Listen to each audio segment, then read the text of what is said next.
Good morning, everybody, and this is your S&P 500 setups for today. And my opinion at the moment is we still are in a fairly strong range. It's been 2 weeks now. We're into the third week of this sideways motion. If we have a look at the oscillators, they have crossed over and are pointing down. We do have a fairly big inside bar here with follow through, but we are above the moving averages. Trend is very strong to the upside. So, we're looking for opportunities to buy, but I think it's getting to a point where we're going to have to start looking for breakouts before we can start looking for that long. So, if we go through the time frames and drop down to the 3 hour, you'll see the oscillators crossed over and running to the downside. They have separated a little bit, which is fairly interesting, and obviously this is kind of what we've been looking for. You're looking for a turn in these oscillators to indicate that we have a bottom, but we also need to find a level that we're bouncing off. So on the 3 hour, we had a fairly strong move through the day down to the bottom, and then at the open we had this pin bar. Now that pin bar's top is right on this level. You can see all these tails in this area, and that level is 45.72. We do have this structure to the downside that was tested once, and obviously we keep trying to come back to it, and that is at 45.28. Now for me, this pin bar is fairly telling, and we have another pin bar here, and if you look at the oscillators from there to there, you can see oscillators have done a turn while price has gone lower. So that's just an interesting observation. Nothing really to read into it, just something that doesn't often happen. So while we get to the next level, just hit that like button. I know you're all happy that I'm back. Right, 1 hour. So this was the level that we were looking at yesterday for us to buy off. We're looking for us to come and test one of these tails here, which didn't happen. We basically barreled through it all the way down to the bottom. What level did we pick up? It was this swing low here of, what day was this? 29th of November. So there it is there. So that had some significance. If you look left, there was some quite a bit of price action around that level and a big juicy inside bar off that. Right, so we are in amongst the moving averages here on the hour. That is indicating that we are ranging. So the only time I want to be looking for longs is a break above 45.72. I don't really want to be looking or jumping in long down here. And the other thing is, I definitely do not want to be looking at short at the moment. You can see we have a fairly decent higher low here in play.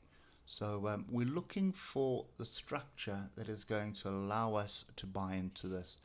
So just running through yesterday's price action on the 15-minute, if you were a betting man or woman, you could have basically taken a stab at the short here. Wasn't really a decent retest here. That would have been the retest I'd been looking for, but you can see there was something here. And the fact that we were below the moving averages would have been also the other signal. But anyway, the trend is up, so it's not something that I'd be looking at. Gaps to the downside are now closed. We still do have this little gap here, and we have another gap all the way down here. So wouldn't be too surprised to see us revisit this level at 45.50.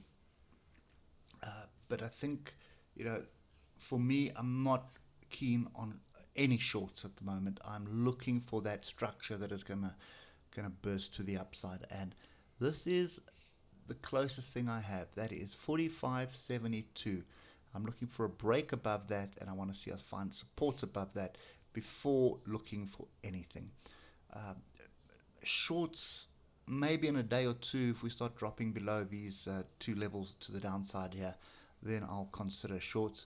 But if you just come back to the 8 hour, and that is a strong uptrend, there's no reason to be short. This would be the next level of support. I'd definitely be buying off this at 42.28. Drop through 42.28, start crossing over the moving averages, then I'd be looking at one of these targets down here, one of these tails here for the short. But for me right now, this is setting up. It's typical Monday.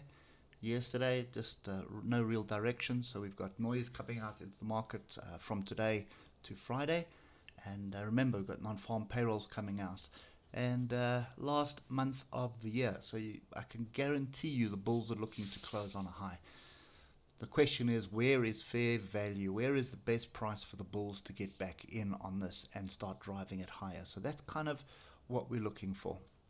Okay, so to summarize again, I'm looking for a break of 45.72 retest. That would get me long.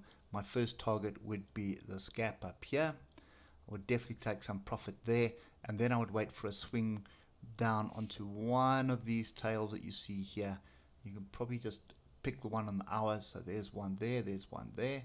So price would come past that, which would validate that. So it would break through here, close the gap, reject the top here, come back, find support somewhere, and then should attack this top level again. 45.96. I'll run that off to 4600. Once we're above 4600, I'd expect us to find a base up there and then attack the next 50 points, which would be 4650. That's kind of my setup for today. Just be wary, because looking at the hour, we obviously have a crossover of the moving averages here. So it is potential for a short, but I think there's too much support to the downside to be chasing that at the moment. So for me, this is just bottom of range right now. Hope that helps, and we'll catch up with you tomorrow morning. Cheers for now.